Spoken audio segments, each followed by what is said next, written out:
रहे हैं श्री वृंदावन बिहारी।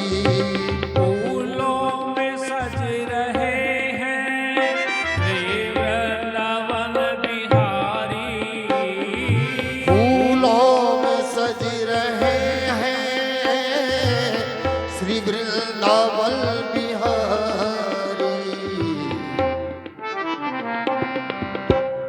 और साथ सज रही है राधे।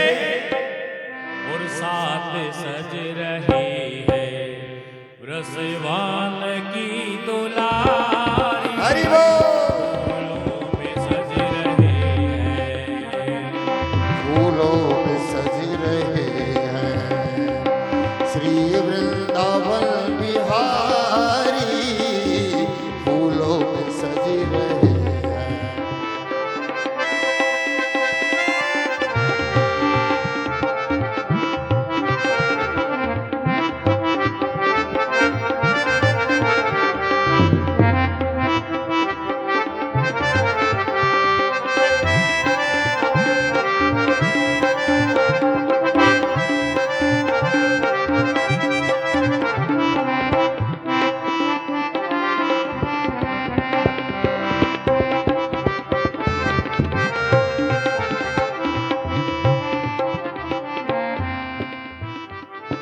टेढ़ा मुकुट है सर पर रखा है किस अदा से। टेढ़ा मुकुट है सर पर रखा है किसी अदा से। करुणा बरस रही है करुणा भरी निगाह से। करुणा बरस रही है करुणा भरी निगाह से। करुणा बरस रही है करुणा भरी निगाह से। करुणा बरस रही है करुणा भरी निगाह से। और बिन मोल बिक गए प्यारे बिन मोल बिक गए हैं जब से छवि निहारी। फूलों में सज रहे हैं फूलों में सज रहे हैं श्री वृंदावन बिहारी। फूलों में सज रहे हैं श्री वृंदावन बिहारी। फूलों में सज रहे हैं श्री वृंदावन बिहारी। फूलों में सज रहे हैं।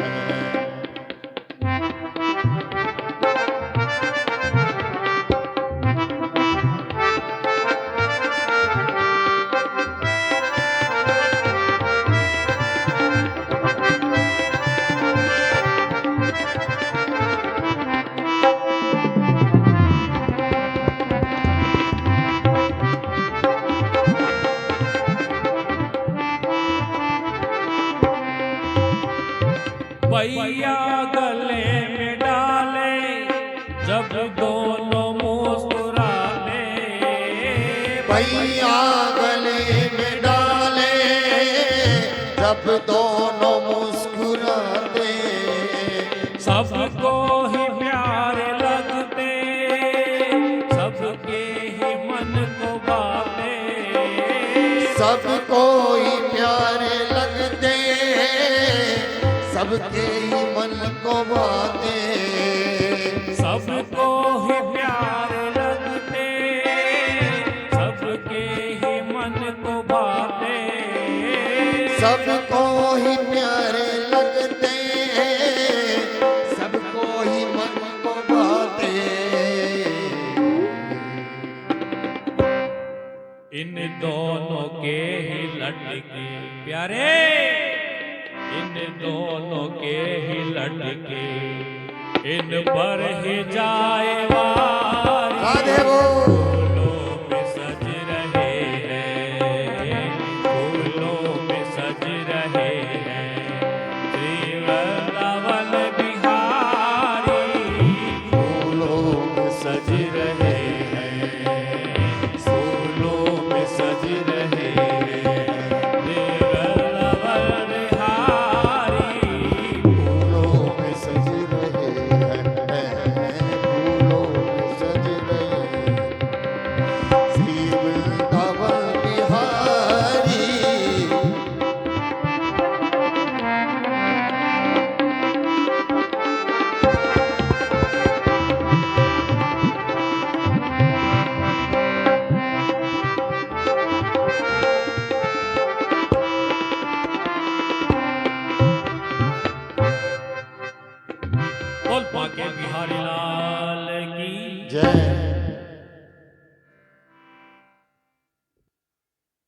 थोड़ी कथा भी कह देते हैं, है ना?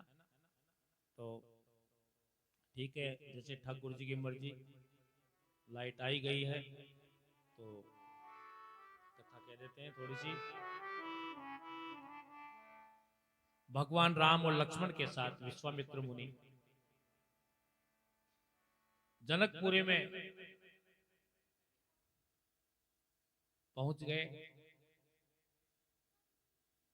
वहां जाकर के उन्होंने सीता जी के बाग में विश्राम किया।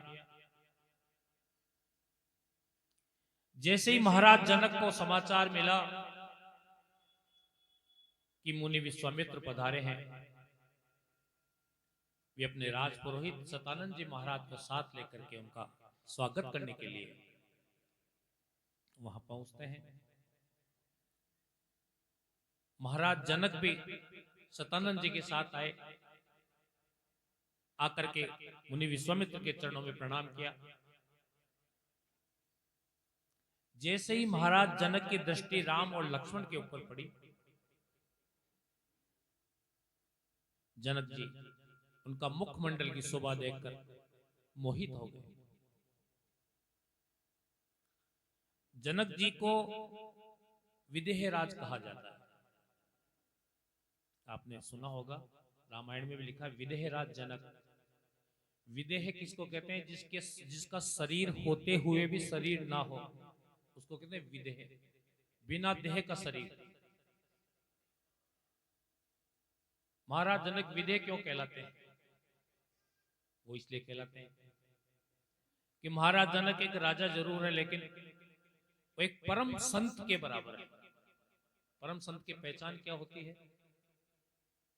कि सब कुछ होते हुए भी किसी प्रकार का अहंकार ना हो। महाराज जनक को न तो किसी से मोह माया थी, न सत्ता का अहंकार था। प्रतिदिन संतों की, गौ की सेवा किया करते थे। अत्यंत ही न्याय प्रिय राजा थे। उनके शासन में कोई भी प्रजा किसी प्रकार से दुखी नहीं थी। गौ माता की खूब सेवा हुआ करती थी। संतों का खूब आदर सत्कार हुआ करता था।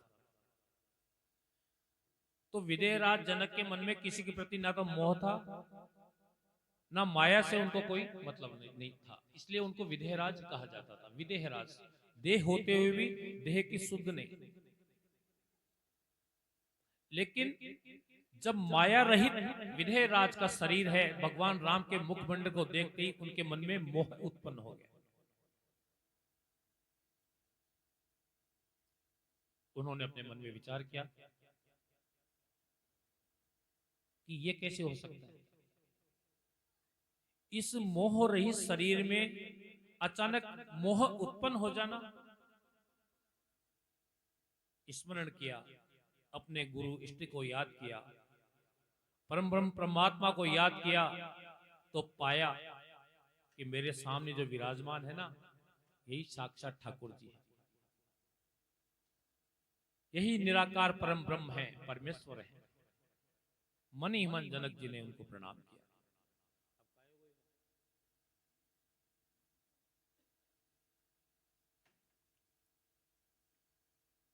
सीताराम।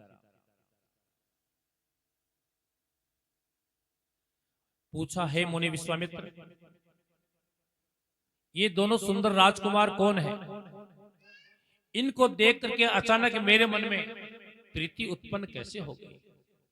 विश्वामित्र कहते हैं, हे राजन, ये अयोध्या नरेश महाराज दशरथ के पुत्र, इनका नाम राम है और ये इनके छोटे भाई लक्ष्मण है। निशाचर मुझे बहुत सताते थे। मैंने अपने रक्षा के लिए महाराज दशरथ से मांग करके इनको लेकर के आया। अब देखिए, लक्ष्मण जी नटखट, छोटे जो होते हैं ना, वो नटखटी होती है। तो लक्ष्मण जी ने भगवान राम से कहा, भैया गुरु महाराज की बहुत सेवा कर ली अपन ने, है ना? अब सतानंद जी आ गए, दूसरे गुरु, अब इनको बातें करने दो। हम एक बार ये जनक जी का बाग देख करके आते, घूम के आते हैं इसमें। जनक जी का बनाया हुआ सुंदर, उसको सीता जी का बाग कहते हैं। उसमें सिर्फ सीता माता अपनी सखियों के सहित आती है। वहां पर सुंदर एक गौरी का मंदिर बना हुआ है। उस बाग में दोनों भाई विचरण करने लगे। तभी जनक नंदनी सीता अपनी सखियों के सहित आरती की थाली लेकर के गौरी का पूजन करने के लिए उस बाग में आगमन करती है।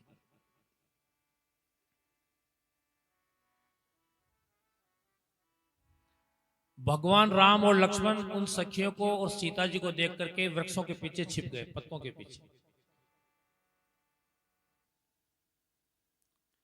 सीता जी की एक सहेली थी, उसकी नजर भगवान राम के ऊपर पड़ गई। भगवान राम की सुंदर छवि को देख करके वो सखी है ना, वो पागल की तरह हो गई। इतना दिव्य दर्शन, इतना सुंदर मुख देख करके सखी ने अपने दिमाग का संतुलन खो दिया, पागल सी हो गई। दौड़ करके सीता जी के पास आई और पागलों के जैसे हरकत करने लगी। सीता जी ने हंस करके पूछा, रे तेरे क्या हो गया? सखी कहती है कि मुझे क्या हो गया मुझे तो पता नहीं, यदि तुम भी उसको देखोगी जिसको मैं देख के आई हूं तो तुम्हारी हालत भी मेरी जैसी हो जाएगी। सीता जी पूछती है, ऐसा तुमने क्या देख लिया? बोले तुम मेरे साथ चलो तो सही। सीता जी को उस ओर लेकर के सखियां गई जिधर भगवान राम और लक्ष्मण पत्तों के पीछे छिपे हुए हैं। जैसे ही सीता जी की छवि भगवान राम ने देखी, उसी समय भगवान राम ने जानकी जी को अपनी पत्नी के रूप में मानसिक रूप से वर्ण कर लिया। उसी समय सीता जी को देखते ही भगवान राम ने उसी समय पत्नी के रूप में सीता जी का वर्ण कर लिया मानसिक रूप से। मन में सोच लिया, हे विधाता, मेरा विवाह इसी कन्या के साथ होना चाहिए। सखियों ने सीता जी को लेकर के गौरी के मंदिर की ओर प्रस्थान किया। सीता जी ने भगवान राम की छवि देखी एक क्षण के लिए, और वो भगवान की सांवरी सूरत सीता जी की आंखों में बस गई। सीता जी ने जाकर गौरी का पूजन प्रारंभ किया। तुलसीदास जी कहते हैं, जय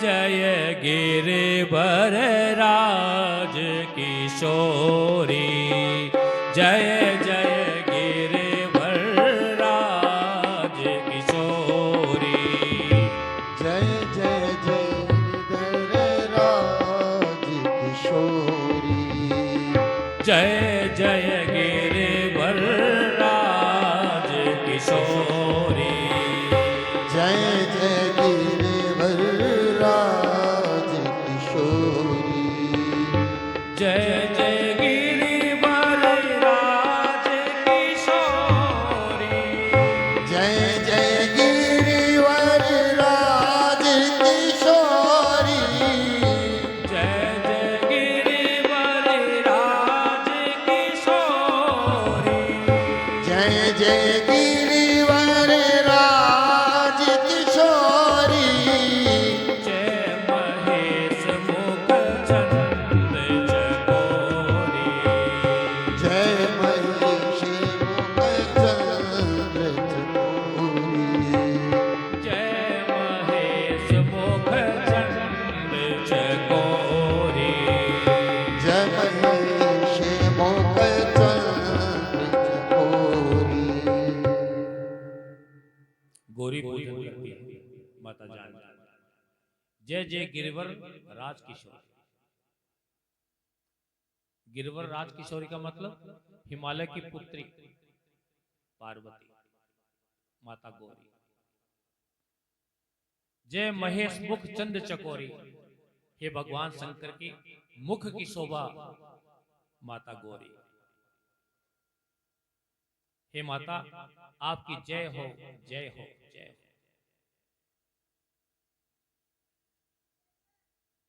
अब देखिए, हम कभी सुनते हैं ना कि बाईं आंख फड़क रही है, सुनते हैं ना? तो माता बहनों की बाईं आंख फड़कती है तो शुभ संकेत होता है, और पुरुष की दाहिनी आंख शुभ संकेत देती है।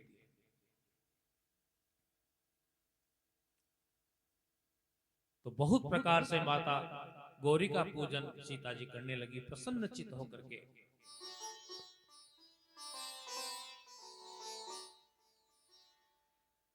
माता पार्वती सीता जी पर अति प्रसन्न है, वरदान देती है। मन जाहिरा चहु मिलहि सोबर, सहज सुंदर साविरो। मन जाहिरा चहु मिलहि सोवर, सहज सुंदर सावरो। करुणा निधान सुजान शील, स्नेह जानत रावरो। करुणा निधान सुजानशील, स्नेह जानत रावरो। यही भांति गौरी असीस सोनसिय सहित हिय हर्षित अली, तुलसी भवानी पूजे पुनि पुनि मुदित मंदिर चली। मुदित मन मंदिर चली। मन जाहि राजो मिले सोबर, सहज सुंदर सांवरो। माता गौरी सीता जी को आशीर्वाद देती हैं, मन जाहि राजो मिले सोबर, सहज सुंदर सांवरो। सांवरा का अर्थ कृष्ण भगवान नहीं है, लोग क्या करते हैं सांवरा का मतलब कृष्ण मानते हैं। सहज सुंदर सांवरो, हे बेटी सीता, तुम्हें सहज रूप से ही वही सांवले रूप का सुंदर वर मिलेगा। सांवरे का मतलब सांवला, कौन सा? जिसको तुम अभी अभी देख करके आई। और वो कौन है? करुणा निधान सुजानशील, स्नेह जानत राव। यही भांति गौरी असीस सुनसिय, सहित हर्षित अली, तुलसी भवानी पूज पुनि पुनि मुदित मन मंदिर चली। तुलसीदास जी कहते हैं, गौरी माता का आशीर्वाद पाकर सीता जी खुशी खुशी प्रसन्न मन से मंदिर को चली। अब बताओ, सीता जी मंदिर में ही तो है, मंदिर में है ना? फिर तुलसीदास जी ने कैसे कहा मुदित मन मंदिर चली? कि मंदिर चली वापस, कौन से मंदिर में? अपने घर में। तो यहाँ तुलसीदास जी ने महाराज जनक के भवन को, घर को मंदिर कहा है। जिस घर में सत्कर्म होते हैं ना, वो घर नहीं होता है, वो मंदिर होता है। जाने गोरे अनुकूल सिए, ये हर सुन जाय कही, मंजुल मंगल मूल, बाम अंग पर कन लगे। इसका अर्थ क्या है? जानी गोरे अनुकूल सिय जाय कही, मंजुल मंगल मूल, बाम अंग फरकन लगे। जो मंगल के दाता सूचक हैं, बायां अंग फड़कना, तो सीता जी की बाईं आंख फड़कने लगी, बाम अंग फड़कने लगे। हम लोग इसको पढ़ तो लेते हैं, जानी गोरे अनुकूल सिय सुन जाय कही, मंजुल मंगल मूल, बाम अंग फड़कन लगे। इसका अर्थ क्या है कि जब सीता जी ने गौरी का पूजन किया ना, तो उस समय शुभ संकेत होने लगे, सीता जी की बाईं आंख फड़कने लगी। इसका अर्थ यह है कि माता गौरी ने सीता जी को जो आशीर्वाद दिया वह बहुत जल्दी फलित होने वाला है। बोल श्री रामचंद्र भगवान की जय।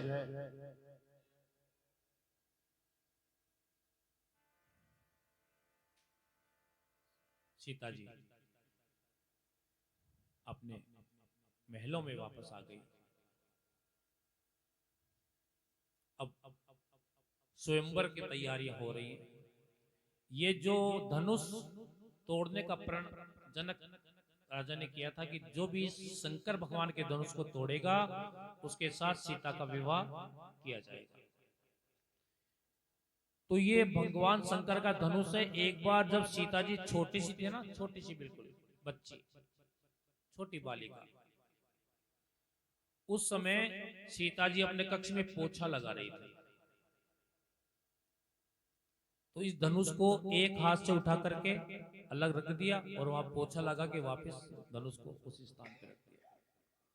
तभी जनक जी ने प्रण किया था कि भगवान शंकर के इस कठोर धनुष को जो कोई तोड़ेगा उसी के साथ मेरी पुत्री सीता का विवाह किया जाएगा। अब ये धनुष साधारण धनुष नहीं है, भगवान शंकर का धनुष है। और इसके वजन के बारे में कहा जाता है कि जब इसको सीता जी के कक्ष से धनुष यज्ञ स्थल पर लाया गया तो 10,000 बलशाली राजा, जिन राजाओं में एक एक में 10-10 हजार हाथियों का बल था, ऐसे 10,000 राजा उस धनुष को वहां से उठा करके यज्ञ स्थल पर लेकर गए। इतना भारी धनुष जो सीता जी ने खेल ही खेल में उठा करके उसको सरका दिया अपने हाथ से, ऐसा कठोर धनुष।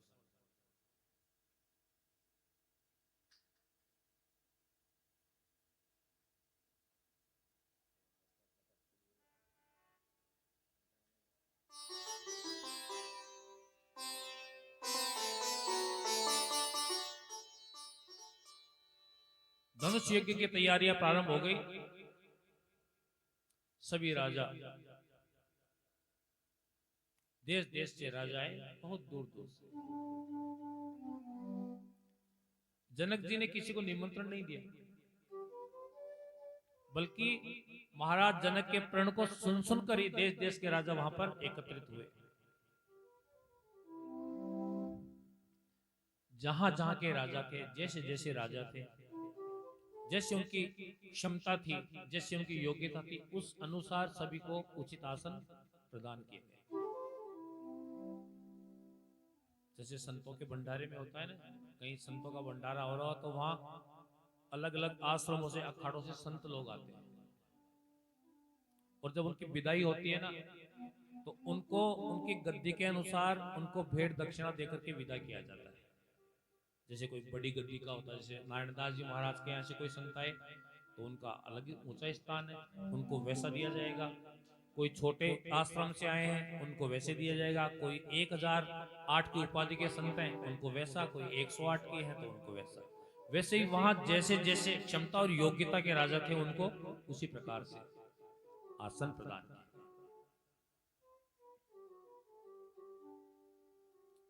भगवान राम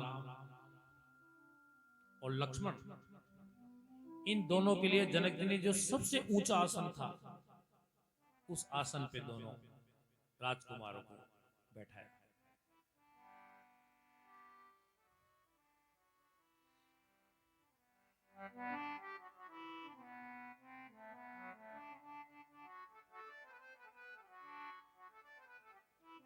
अब सभा में सभी राजा आकर बैठ गए। तभी महाराज जनक ने बंदीजन को बुलाया। बंदीजन होते थे जो महाराज किसी भी राजा के यहाँ पे कोई कार्यक्रम होता ना तो उसकी घोषणा करते थे। तो बंदीजन को बुलाया और कहा कि ये जो भी राजा बैठे हैं इन सबको हमारी घोषणा सुनाओ, हमारी प्रतिज्ञा सुनाओ।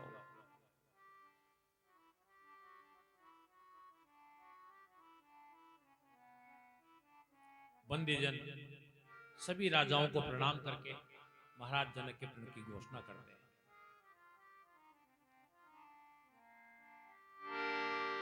बोले बंदी वचन वर और सुनो सकल महिपाल, और पण विदेह कर कयो हमें भुजा उठाए विशाल।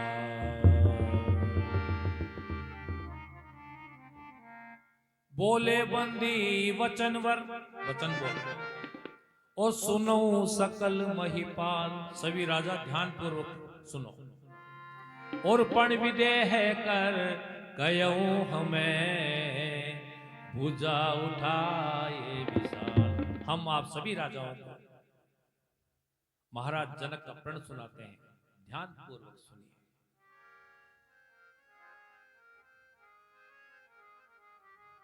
हे राजाओं, तुम्हारे सामने भगवान शंकर का कठोर धनुष रखा है। हे राजाओं, तुम्हारी ताकत चंद्रमा के समान है और यह धनुष रहु के समान है। इस धनुष की कठोरता को पूरा ब्रह्मांड जानता है।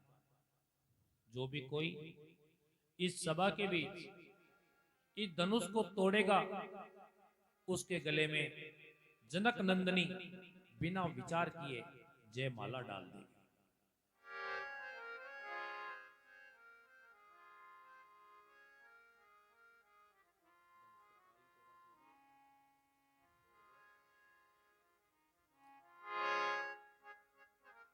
तो सबने सुना। अब देखिए, जो राजा थे ना, सीता जी एक छत के ऊपर बैठी हैं, साथ में माता उनकी माँ है, सब बैठे हैं, सखियां बैठी हैं, धनुष यज्ञ को देख रही है। सब राजाओं की नजर सीता जी की छवि पर है। कितनी सुंदर है। हर राजा ये सोच रहा था कि मैं ही धनुष को तोड़ूंगा और सीता से मैं ही विवाह करूंगा। राजा लोग उठने लगे, एक एक करके धनुष के पास जाते हैं। धनुष को तोड़ना तो बहुत दूर की बात है, उसको वो तनिक हिला भी नहीं पाते। फिर शर्मिंदा होकर के अपना मस्तक नीचा करके वापस अपने आसन पे आके बैठ जाते हैं। बहुत से राजाओं ने प्रयास किया। फिर जो दुष्ट राजा थे, उन्होंने विचार किया कि हम 5-5, 10-10 मिलकर के एक साथ इस धनुष को तोड़ने का प्रयास करते हैं। हम सभी सीता से विवाह करेंगे। समूह में गए, धनुष को तोड़ने का प्रयास किया, लेकिन वही स्थिति, तोड़ना तो बहुत दूर की बात, धनुष के तेज को देख करके प्रणाम करके ही कई राजा तो वापस अपने स्थान पे आकर के बैठ गए। धनुष किसी से नहीं टूटा, ना हिला। अब जैसे कोई बलशाली राजा उठ करके धनुष तोड़ने जाता तो सीता जी आंख बंद कर लेती और परमात्मा से प्रार्थना करती, प्रभु ये धनुष नहीं तोड़ते,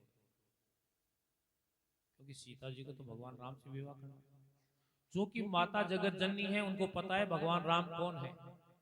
लेकिन इस समय भगवान नर लीला कर रहे हैं, मनुष्य की लीला कर रहे हैं। नहीं क्या तो धनुष, क्या हो, भगवान राम का ही बनाया हुआ धनुष, ये पूरी सृष्टि ही उन्हीं की रची हुई है। लेकिन भगवान इस समय नर लीला कर रहे हैं। सीता जी अपने मन में विचार करती, किसी से धनुष नहीं टूटा। तब महाराज जनक को बड़ा दुख हुआ।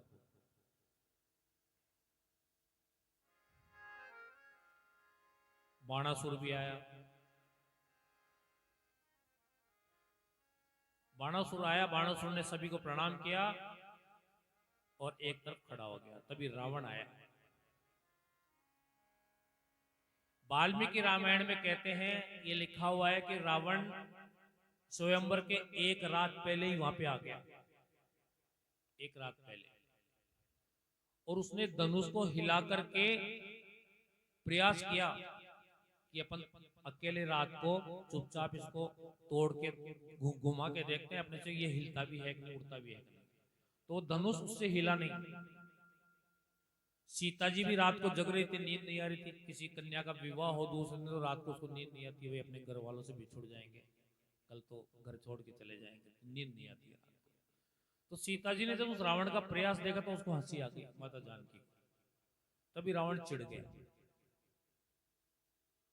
रावण को तभी गुस्सा आ गया कि मेरे को देख के हंसती है ना, एक दिन तेरे को लंका तो जरूर लेके जाऊंगा।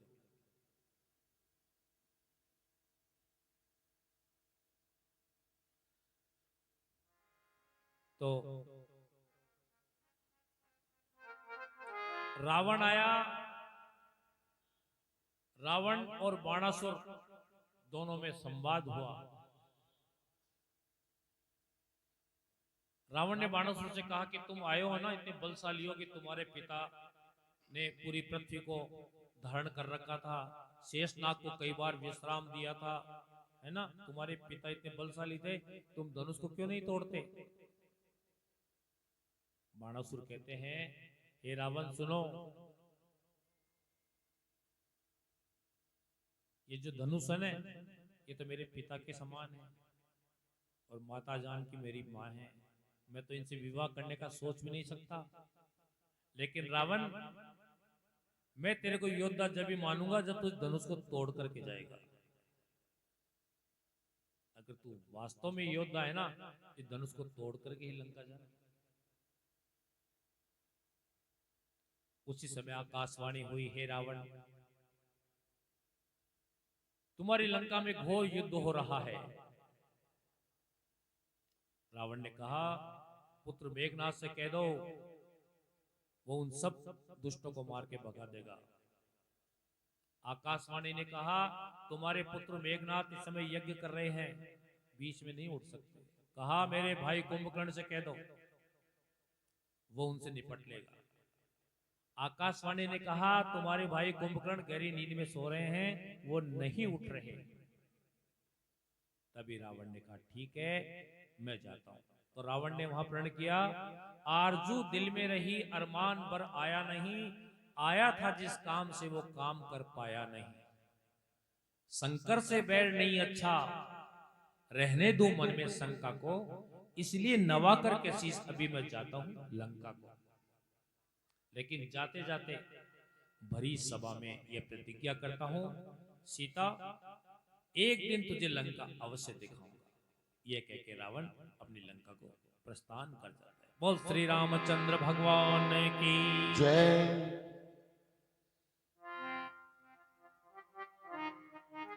धनुष तो आज ही तोड़ देते हैं। अब क्या है कि मेरा मन नहीं मांगता है कि इसको कथा को बीच में विश्राम दिया जाए। हाँ, विलंब से भी तो आज कथा प्रारंभ हुई ना, तो फिर कल का उत्सव है, तो फिर उत्सव को उत्सव के हिसाब से पूरा बड़े आनंद के साथ मनाएंगे पूरा।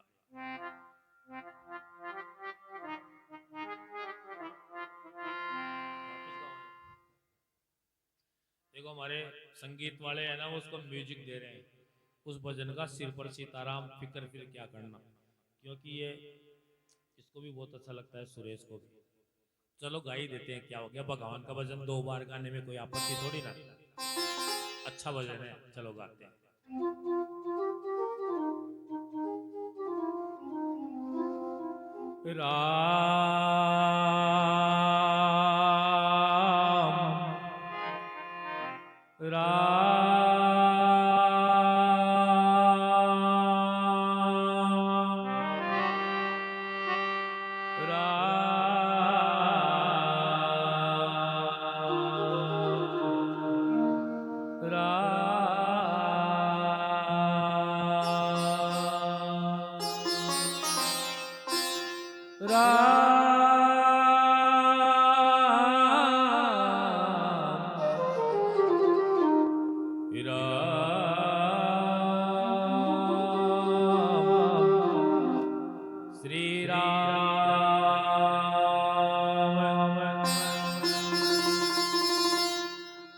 तुलसी सीताराम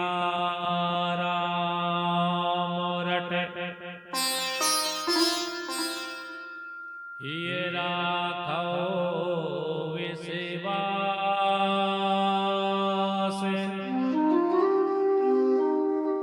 कबहू बिगड़त ना सुने, श्री रामचंद्र के दास।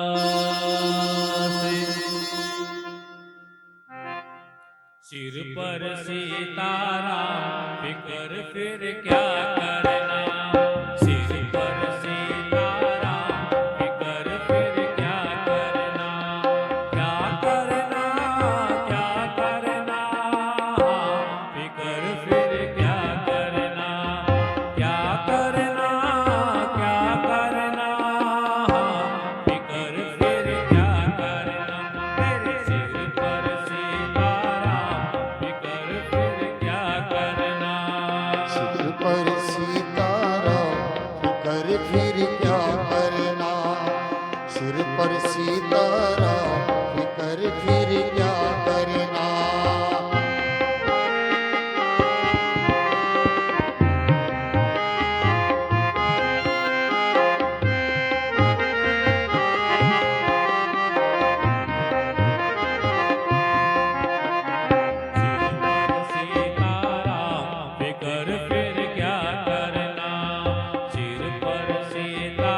सिर पर सीताराम फिकर फिर क्या करना।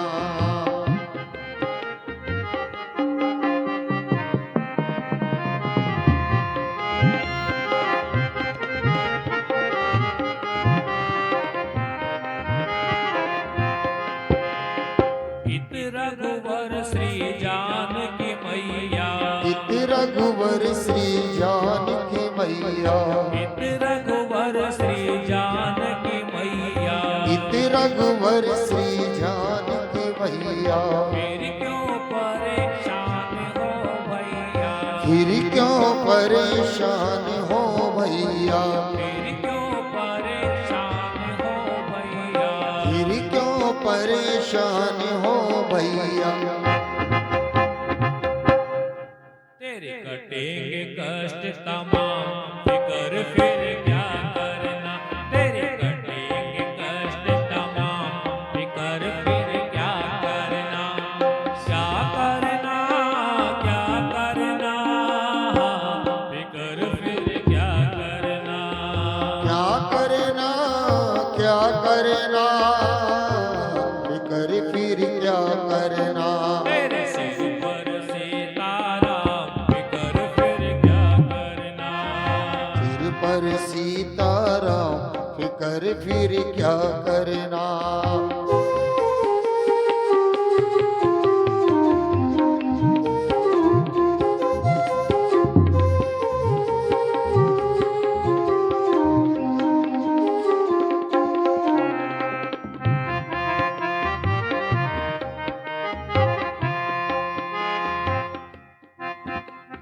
जो जन राम कथा सत्संगी, जो जन राम कथा सत्संगी, जो जन राम कथा सत्संगी, जो जन राम कथा सत्संगी, उनके सहायक श्री बजरंगी, उनके सहायक श्री बजरंगी, उनके सहायक श्री बजरंगी, उनके सहायक श्री बजरंगी।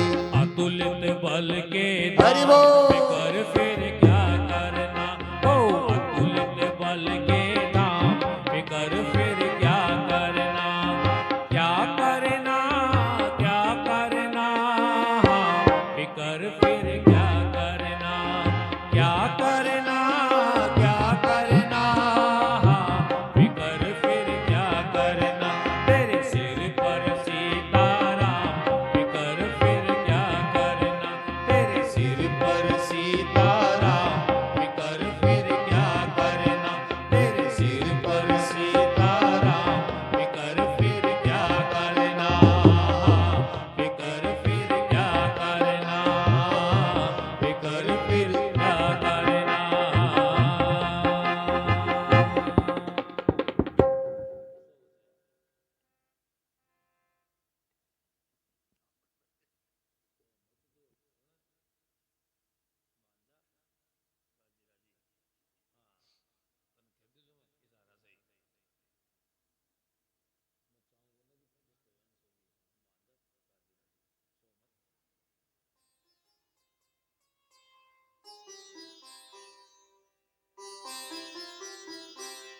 रोटियां काट खाए से पहले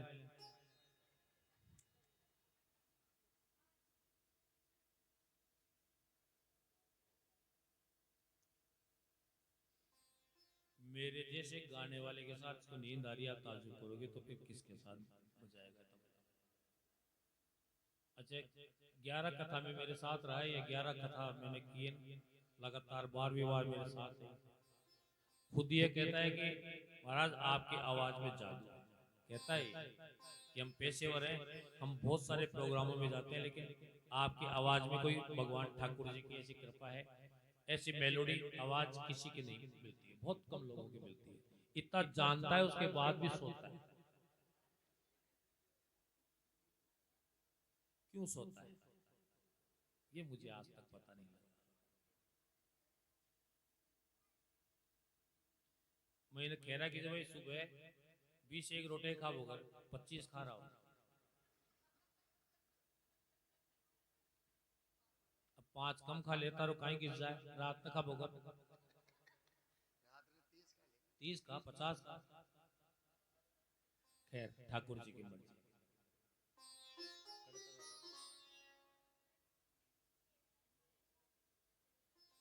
तो सभी ने प्रयास कर लिया, रावण भी अपनी लंका को लौट गया। सीताराम, कान्हा बूची बन,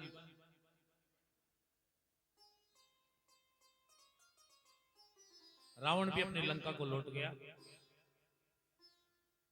जनक जी को बड़ा दुख हुआ। जनक जी ने कहा कि मुझे लगता है इस सभा में कोई वीर ही नहीं है, ये पूरी धरती वीरों से विहीन हो चुकी है। तभी लक्ष्मण जी खड़े हुए। लक्ष्मण जी को अच्छा नहीं लगा। जनक जी ने कहा ना इस धरती पे कोई वीर ही नहीं है, तो लक्ष्मण जी को बड़ा क्रोध आया कि इस सभा में मेरे प्रभु श्री राम बैठे हैं, उनके होते हुए जनक जी ने ऐसी बात कह दी कि इस सभा में कोई वीर ही नहीं है। लक्ष्मण जी ने जनक जी से कहा, क्या कहा? सच्चे योद्धा, सच्चे क्षत्रिय अपमान नहीं सह सकते हैं। जिनको सुनने का ताव नहीं वो चुप कैसे रह सकते हैं? रघुवंशी वीरों के होते अनुचित वाणी कह डाली है, ये शब्द वज्र से लगते हैं, पृथ्वी वीरों से खाली। मेरा स्वभाव ही ऐसा है, लक्ष्मण जी कहते हैं, मेरा स्वभाव ही ऐसा है, अपमान ने मुझको गंवारा है। हे कृपा गुरु के चरणों की बल और प्रताप तुम्हारा है। फिर इस धनवे की क्या विशाल, क्या है ये धनुष? फिर इस धनवे की क्या विशाल, सारा ब्रह्मांड उठाऊं मैं। थल को जल कर दूं, जल को थल कर दूं, उतार लाऊं तारों को, सुरमे की तरह पीस डालूं पृथ्वी और पहाड़ों। क्या है ये धनुष? मैं पृथ्वी और पहाड़ों को अपनी हथेली के बीच में लेकर के सुरमे की तरह पीस सकता हूं। जनक जी को कहते हैं लक्ष्मण कि मेरे भगवान यहां बैठे हैं, तुम इस धनुष के लिए तोड़ने के लिए कहते हो कि कोई वीर ही नहीं। लक्ष्मण जी ने कहा, सुनिए जनक महाराज, तोड़ो छत्रक दंड जिमी, तब प्रताप बलना तेरा, तब प्रताप बलना। जो न करो प्रभु पद शपथ, मुनिन धरो धन भार। तोड़ो छत्रक दंड जिमी, इस धनुष को मैं उसी छत्रक के समान मसल सकता हूं। कौन सा छत्रक? बरसात के दिनों में आपने देखा होगा, छतरी जिसको बोलते छतरी उग गई, सफेद सफेद आती बिल्कुल, आप उसको तोड़ करके ऐसे करोगे तो उसका पाउडर बन जाता है। तो लक्ष्मण जी कहते हैं, तोरो छत्रक दंड जिमी, इस धनुष को मैं उस छत्रक के समान हाथ में उठा के मसल के फूंक से उड़ा सकता हूं। तब प्रताप बलनाथ, हे प्रभु, यदि आपका प्रताप और आपकी दया आज्ञा हो तो मैं इस धनुष को उस छत्रक के समान हाथे में लेके पीस करके उसको पाउडर बना के उड़ा सकता हूं। जो न करूं प्रभु पद शपथ, यदि ऐसा नहीं करूं तो हे भगवान, हे प्रभु राम, मैं आपके चरणों की सौगंध खा करके कहता हूं कि जीवन में दोबारा कभी धनुष पर हाथ नहीं रखूंगा। लक्ष्मण जी कहते हैं।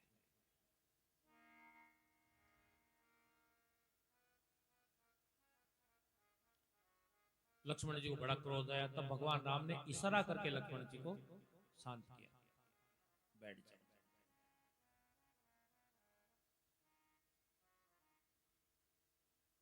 अब विश्वामित्र जी खड़े हुए। विश्वामित्र जी खड़े होकर के भगवान राम को आदेश देते हैं और कहते हैं, उठौ राम भंजन भव चापा, उठौ राम भंजन भव चापा, बेटे तात जनक परितापा, बेटे तात जनक परितापा।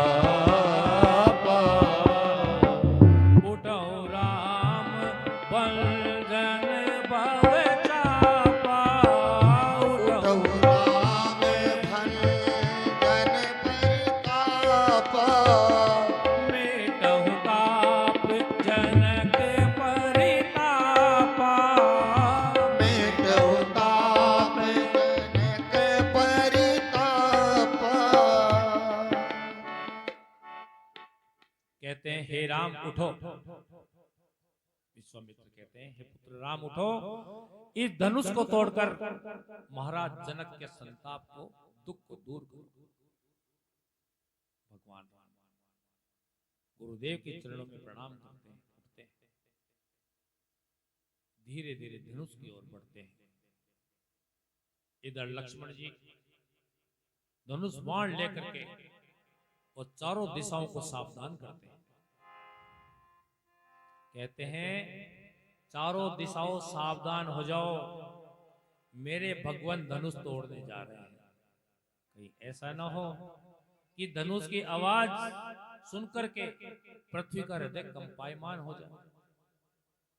भगवान राम धनुष की ओर बढ़ते हैं। अब देखिए भगवान का संकल्प क्या है? अहंकार तोड़ना है ना। जैसे नारद जी का अहंकार नष्ट किया, तो ये धनुष का अहंकार भंग करने के लिए भगवान अब जा रहे हैं। धनुष को अहंकार था ना, मुझे कोई नहीं तोड़ सकता। भगवान उसका अहंकार नष्ट करने के लिए कहां जा रहे हैं? सभा के बीच में, सभा के बीच में तोड़ेंगे अहंकार को। और धनुष को कहां से तोड़ेंगे? बीच में से। उसका खंडन कहां से करेंगे? बीच में से। भगवान गए और अपने अति प्रिय भगवान शंकर के धनुष को प्रणाम किया।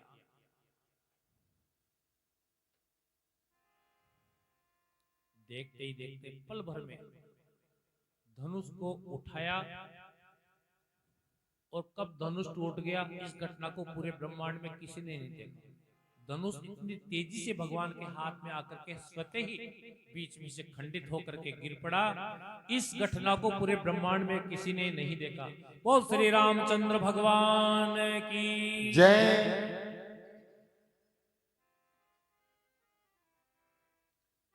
धनुष तोड़ के सभा के बीच में भगवान ने सीता जी का अपने हृदय में वर्ण कर लिया। धनुष टूटने की घोर गर्जना सुनकर परशुराम जी महाराज आए।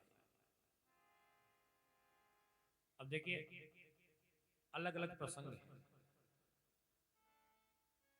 वाल्मीकि रामायण में लिखा हुआ है कि धनुष जब टूटा, स्वयंवर हो गया भगवान का। 4 महीने तक भगवान की बारात वहां रुकी रही जनकपुरी में। 4 महीने तक। 4 महीने बाद बारात जब वापस अयोध्या जा रही थी ना, तब रास्ते में परशुराम जी मिले। ये प्रसंग है। लेकिन वाल्मीकि अपने जो रामचरितमानस है, इसमें चौपाई सीधी सीधी ये कहती है तेही अवसर। तेही अवसर यानी उसी समय। ये संस्कृत का शब्द तेही। तेही यानी उसी, अवसर यानी समय। तेही अवसर सुन शिव धनु भंगा। भगवान शंकर के धनुष के टूटने की आवाज सुनकर उसी समय आयो भ्रकुकुल कमल पतंगा। परशुराम जी महाराज जो है ना, उसी समय क्रोध में भर करके वहां पर आए।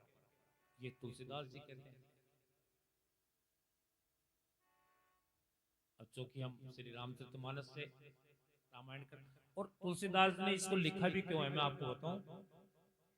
इसलिए लिखा है कि सरल भाषा में जनमानस को यह समझ में आ जाए, इसलिए इसमें हिंदी, अवध भाषा, भोजपुरी और संस्कृत चारों का मिश्रण है श्री रामचरितमानस में। तो ये जनमानस को आसानी से समझ में आ जाए, आसानी से इसको पढ़ सके, इसलिए। क्योंकि वाल्मीकि रामायण में संस्कृत तो है ही, लेकिन संस्कृत भी बहुत क्लिष्ट संस्कृत है, बहुत कठिन, उसको पढ़ पाना बहुत मुश्किल है। तो चूंकि इसमें लिख रहा है तेई अवसर, तो हम तो ये मानेंगे उसी समय आए। तो तुलसीदास जी कहते हैं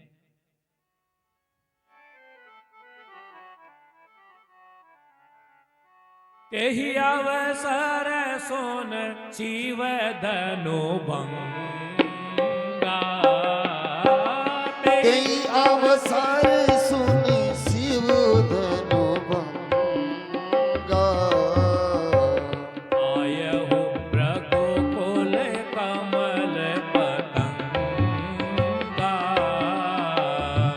आयौ भृगुकुल कमल पतंगा तेहि अवसर सुन शिव धनु भंगा तेहि अवसर सुनि शिव धनु भंगा तेहि अवसर सुन शिव धनु भंगा तेहि अवसर सुनि शिव धनु भंगा आयहु रघुकुल कमल पतंगा। उसी समय भगवान शंकर के धनुष के खंडन की आवाज सुनकर परशुराम जी क्रोध में भर करके एक हाथ में फरसा ले रखा है, कंधे पे धनुष बाण धारण कर रखा है, विशाल भुजाएं, चौड़ी छाती और आंखों में क्रोध भरा हुआ आकर के सभा के बीच में खड़े हो गए, जाकर के ललकारते हैं। जनक जी को देख करके कहते हैं कि हे दुष्ट जनक, जल्दी बतलाइए धनवा किसने तोड़ा है। हे दुष्ट जनक, जल्दी बतला, ये धनवा किसने तोड़ा है? किसने भरी सभा के बीच सीता से नाता जोड़ा है? जल्दी उसकी सूरत बतला, नहीं सब उलट पुलट कर डालूंगा। जितना है पृथ्वी पर राज तेरा, सब चौपट कर डालूंगा। आकर के धमकाया जनक जी को, किसने तोड़ा धनुष? जल्दी से उसकी शक्ल बता दे, उसका नाम बता दे, नहीं धरती पे राजा जनक जितना भी तेरा राज्य है ना, सबको चौपट कर दूंगा एक क्षण में। तभी सुनैना सीता की माता सीता को साथ लेकर के आती है। महाराज जनक कहते हैं, हे परशुराम जी, सीता आपको प्रणाम करती है। परशुराम जी ने उसको अटल सुहागिन होने का आशीर्वाद दिया। सीता जी वहां से प्रस्थान करती हैं अपनी माता के साथ।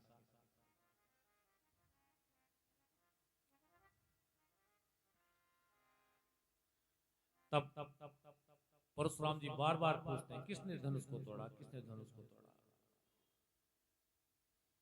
लक्ष्मण जी को क्रोध आ गया कि सब कुछ इतना अच्छा अच्छा चल रहा था, बीच में ये महाराज कहां से आ गया है?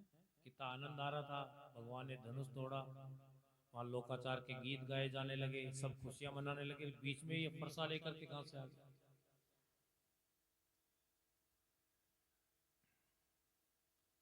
तो परशुराम जी को लक्ष्मण जी कहते हैं, परशुराम जी सुनो,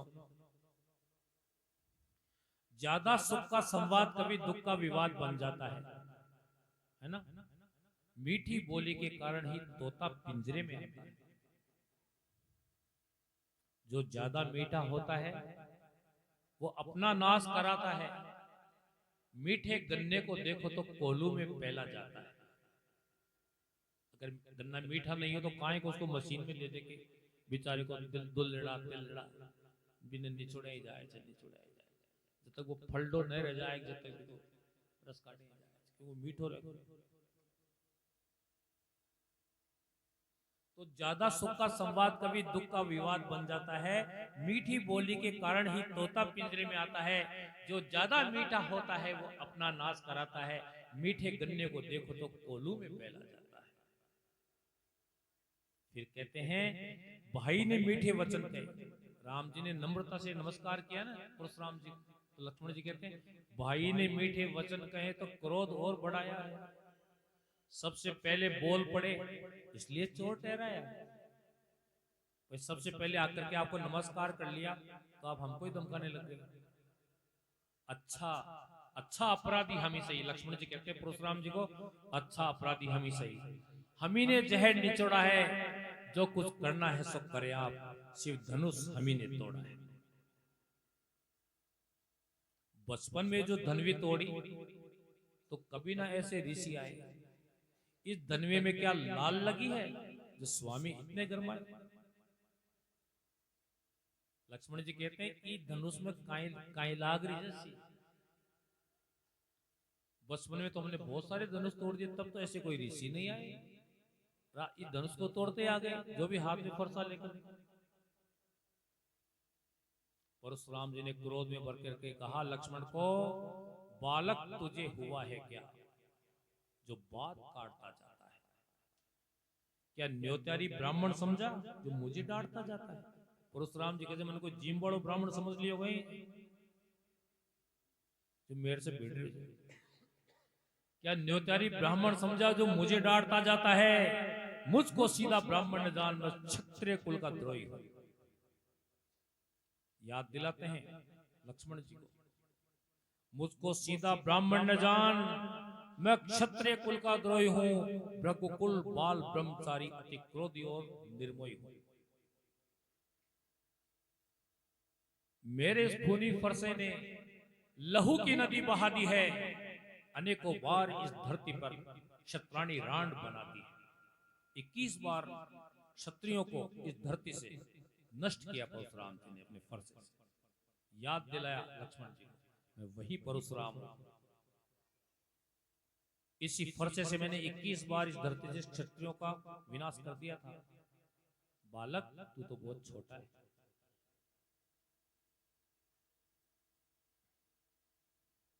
इस प्रकार कभी परशुराम जी को क्रोध आता, कभी लक्ष्मण जी को क्रोध आता। बीच में भगवान राम आए।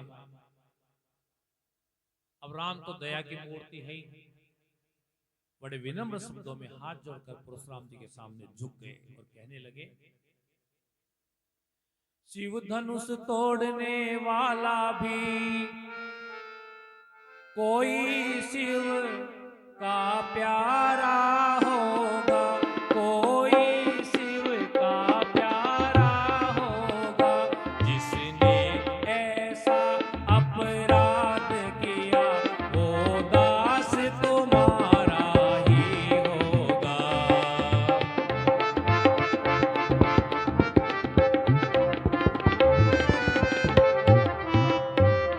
क्या कहा? शिव धनुष तोड़ने वाला कोई शिव का प्यारा होगा। हे परशुराम जी, जिसने ऐसा अपराध किया वो दास तुम्हारा ही होगा। आपका ही कोई दास होगा, वही इतनी हिम्मत कर सकता है। दूसरे तो किसी की हिम्मत क्या है कि धनुष को तोड़। परशुराम जी ने कहा, हे राम सुनो, तुम्हारा चेहरा देख करके मुझे दया आ जाती है और मेरा क्रोध शांत हो जाता है। लेकिन उधर देखो तुम्हारे भाई को, वो अभी भी मुझको देख करके हंस रहा है और चिढ़ा रहा है। उसको समझा लेना। लक्ष्मण जी को ललकारते हैं परशुराम जी, क्या तुम मेरे पुरुष को, युद्ध कौशल को नहीं जानते? क्या तुम मेरे हाथ से मरना चाहते हो? ललकार करके परशुराम जी ने कहा कि मैं इस बालक की हत्या करने वाला हूं, फिर मुझे कोई दोष मत देना। फिर भगवान राम हाथ जोड़ करके परशुराम जी का क्रोध शांत कर दिया।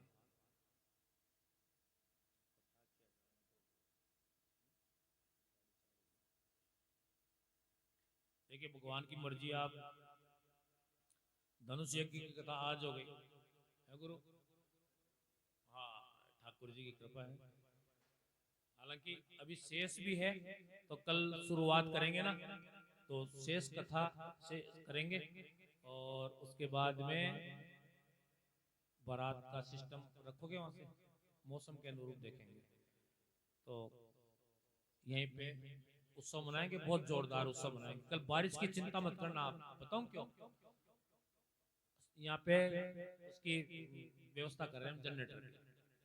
तो जनरेटर की व्यवस्था हो जाएगी, फिर कोई दिक्कत नहीं। यहाँ तो बारिश आने से अंदर तो बारिश आएगी नहीं हॉल में। तो आप टाइम से पधार जाना। और कल तो उत्सव मनाना ही मनाना है। है ना। और कल बड़े धूमधाम से मनेगा। हमारे रामलीला में हमने नोटिस किया है, बरसात आ गई ना, जैसे 2 दिन रामलीला नहीं हुई, तीसरे दिन जब लीला हुई ना, इतनी शानदार लीला हुई, आप पूछ समझ, खूब तो भीड़ और खूब आनंद आया। तो भगवान की मर्जी, कल पे है, कल क्या वार है, शनिवार, छुट्टी है ना लोगों की, तो भगवान ने सोचा और भी ज्यादा लोग आएंगे, इसलिए भगवान ने आज बारिश कर दी। हाँ, रामलीला ही है साहब, बिल्कुल सत्य वचन।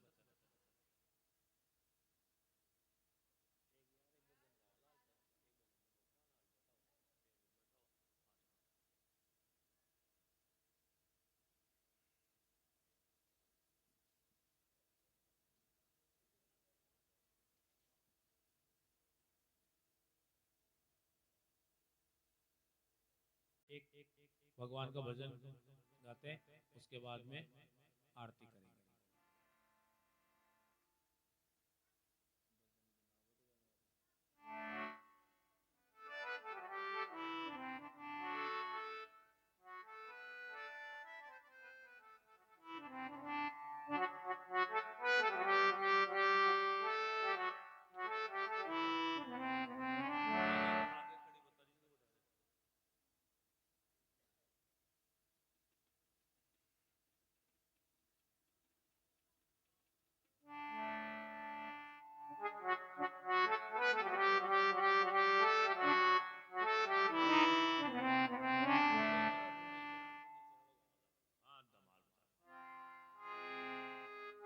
सीताराम सीताराम, काना बूची कुर बंद।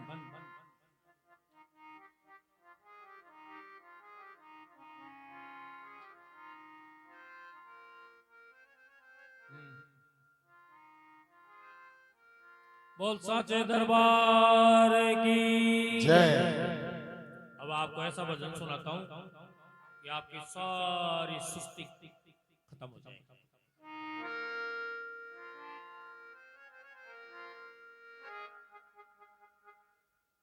अरे हे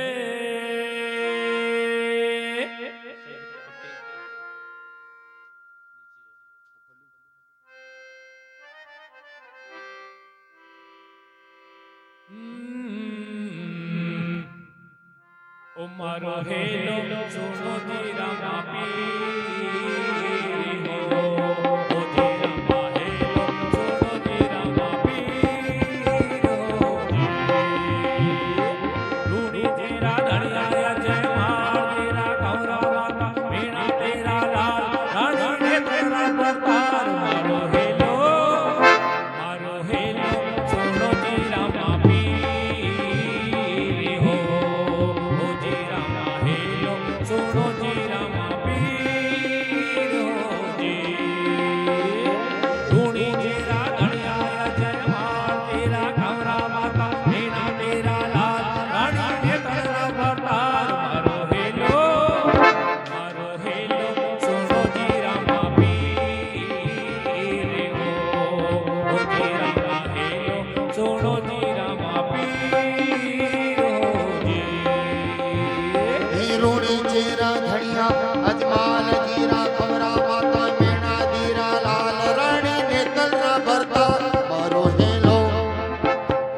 हेलो सुन लो राम पीर, राम मारो हेलो सुन लो राम पीर।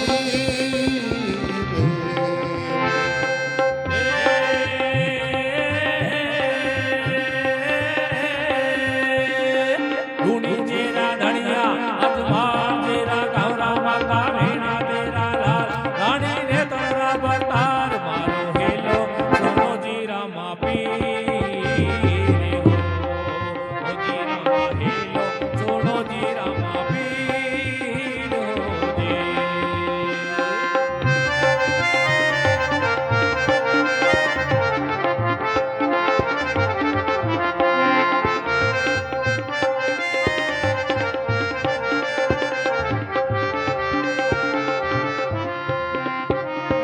घर घर होवे पूजा थारी गांव गांव जस गावे जी। घर घर होवे पूजा थारी गांव गांव जस गावे जी। घर घर होवे पूजा थारी गांव गांव जस गावे जी। घर कर होवे पूजा थारी गाँव गाँव जस गावे जी। जो कोई लेवे नाम पीर को मन चाहा फल पावे जी। जो कोई लेवे नाम पीर को मन चाहा फल पावे जी। जो कोई लेवे नाम पीर को मन चाहा फल पावे जी। जो कोई लेवे नाम पीर को मन चाहा फल पावे जी। हे राम सा पीर तारी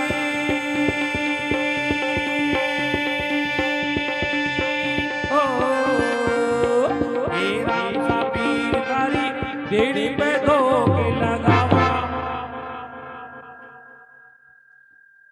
मैं मनरा फूल चढ़ावा।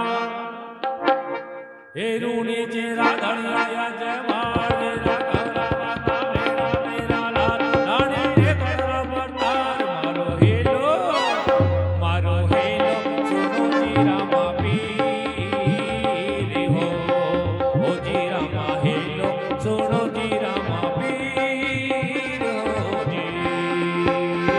रूणी चेरा धड़िया अजमाल जीरा खवरा माता मेरा देरा लाल रानी ने तड़का बरतार मारो हेलो सुनो जो रामा पीर राम मारो हेलो सुनो जो रामा पीर।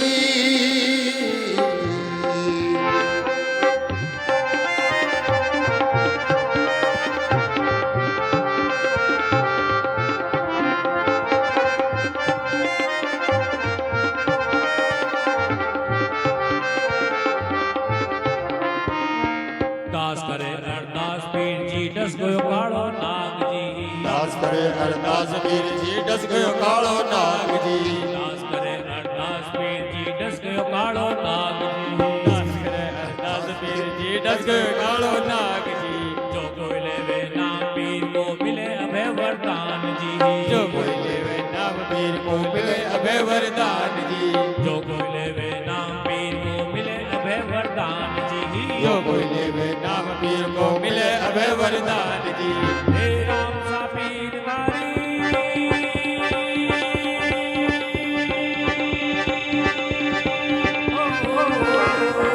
हे राम सा पीर तारी दिल में दो के लगा। 1 2 3 4 मैं मनरा फूल चढ़ावा। हे रूणी चेरा धड़िया जय मार तेरा गौरा माता मेरा मेरा लाल रानी ने तेरा बरतार मारो हेलो सुनो जी रामा पीर हो। ओ जी रामा हेलो सुनो जी रामा पीर हो जी। रूणी चेरा धड़िया जय मार तेरा गौरा माता मेरा मेरा लाल रानी ने तेरा बरतार